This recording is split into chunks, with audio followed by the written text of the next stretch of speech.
Greetings again, adventurers, and welcome back to Let's Play Final Fantasy. In the last episode, we managed to survive the nefarious death trap known as the Ice Cavern, and nobody died. Nope, nobody died whatsoever. We fought a couple of frost dragons, managed to defeat the Eye, the Fiend of Ice, which is a pretty fitting title considering the fact that it has Rub, Break, Lightning 2, a couple of other spells, and most notoriously Quad X, or Quad Damage, which is a very potent spell indeed, even more so than Rub. And we didn't get swamped by mages, sorcerers, frost dragons, frost wolves, and all the rest of it. Nope, instead all we had to contend with were mostly wizards and hordes of undead. And for that, I should definitely count my blessings. But now we are back in the lovely locale of Crescent Town. Crescent Town? What am I talking about? Crescent Lake. Well, we've been huddling over a fire, which is, considering the fact that Uzir has a specialty in fire magic, is, well, something that we should be grateful for, because otherwise we could very well have passed out from hypothermia in the Ice Cavern. Not in-game, but in real life, that is, because being in cold conditions is more than enough to give one hypothermia. But now that we have the floater in hand, we can finally talk to this person here. And apparently, well, we have the floater in our possession, but I don't think we can give it to this man here. Probably not a good idea. Probably a better idea to keep it on our possession for the time being. Now, of course, the Eye, even though I refer to it as the Fiend of Ice, because it resides in the Ice Cave, it doesn't actually have any ice spells per se, but it wasn't one of the remaining elemental fiends. I wonder, speaking of which, I wonder if the sages will actually tell me about the floater. Most of them will just give me information on the fiends themselves, but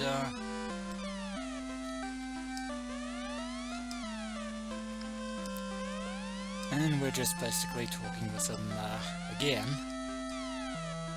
You say that, but that's not happening, is it?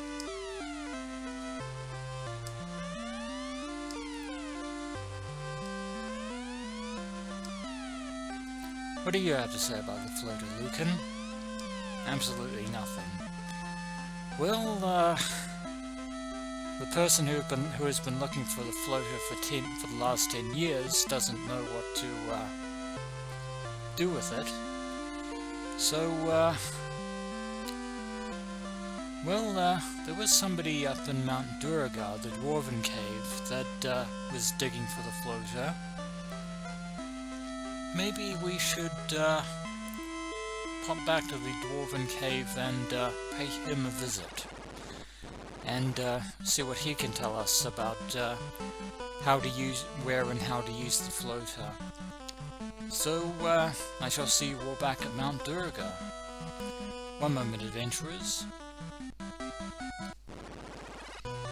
And here we are back in the lovely Dwarven Cave of Mount Durga. We need to find the dwarf that actually spoke about the floater. Which one was it again? I cannot remember. Yes, we did meet Smith, the blacksmith. We shall be, well, we don't need to see him just yet because we don't have the adamant. Old Narek is a very respectable dwarf. Indeed he is. He gave us passage through his canal. The Earth is reviving thanks to you, Light Warriors, because as we defeated the Lich Fiend of Earth. And that's bracelets. Oh, did you see that canal? Old Nerrick truly is great indeed. Wonder if we'll meet up with him again. I'm looking for the floater. I'll bet with that I can float anything. Well, we have the floater in our possession, but seems like you can't tell us anything about it either. Before we leave, we shall see if we can make our way down to... is Nerrick around? I don't think he is. Nope, I do not think he's around here in the slightest. No, sir. Well, that's unfortunate. We're really looking forward to talking with him about his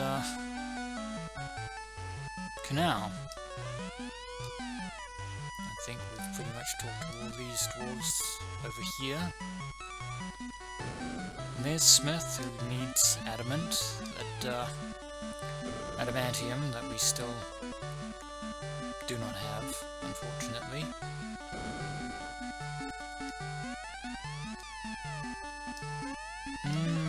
Yeah, we've cleared the treasury of the dwarves.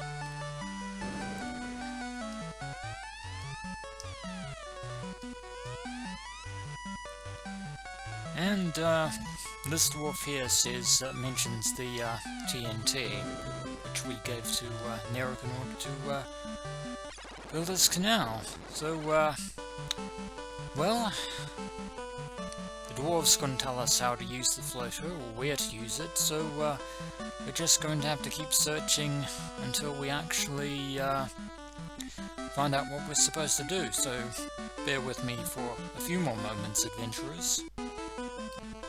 Alright, well, after sailing around the world for quite some time, we're now back here in Elfheim. Which is actually, believe it or not, where we're actually supposed to be.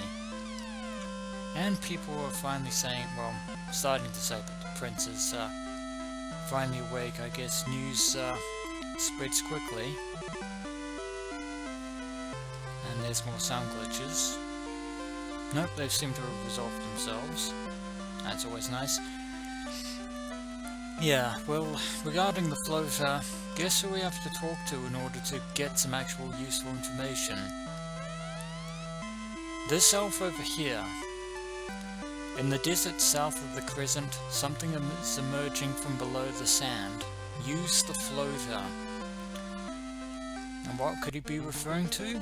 No, not that. We actually cannot view the map inside a town, or inside anywhere but the world map itself, which is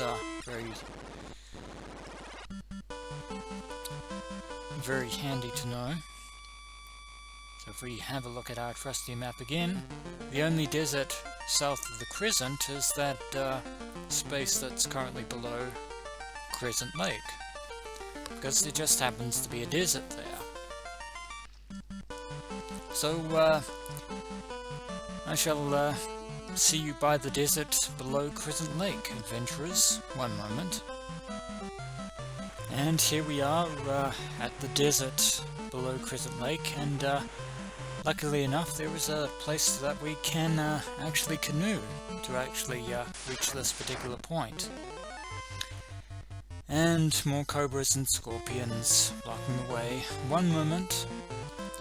Apologies for that delay, adventurers, but, well, we're here at the desert, but, we have the floater in hand, but, what's going to happen if we use it? Are we, well, it says that, we're going to make things float with it. Are we going to end up, summoning Pennywise the Clown from Stephen King's It? Is that it?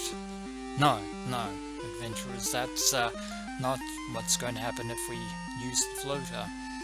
Instead, if we use the floater, something amazing will happen. The airship begins to rise from the desert. Well, somebody actually mentioned there was an airship around somewhere. And out from the sands of the great desert is the airship. And what a thing of beauty it is.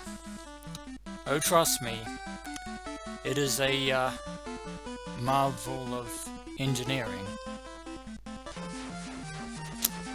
Because the moment we get into it, it flies. Oh, does it fly. And listen to that awesome airship music. For a thing that was buried in the sand for who knows how many years, it is a truly a masterpiece. But even though it was parked on the desert, it actually cannot land on the desert. It can only land on grassy areas. But like so.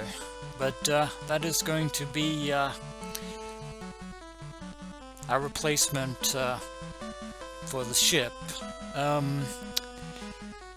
Well, we're not going to forego the ship in its entirety, because the ship is actually going to be fairly useful in getting to areas the airship cannot. It may be a bit tedious, but it pays to have some variety. With the airship, we can now go all the way to the northern continent, because we can't get there by a regular ship. So when we return, adventurers, we shall head north to the upper continent of the world, and see what new trials and locations lie in wait. As always, dear adventurers, until next we meet.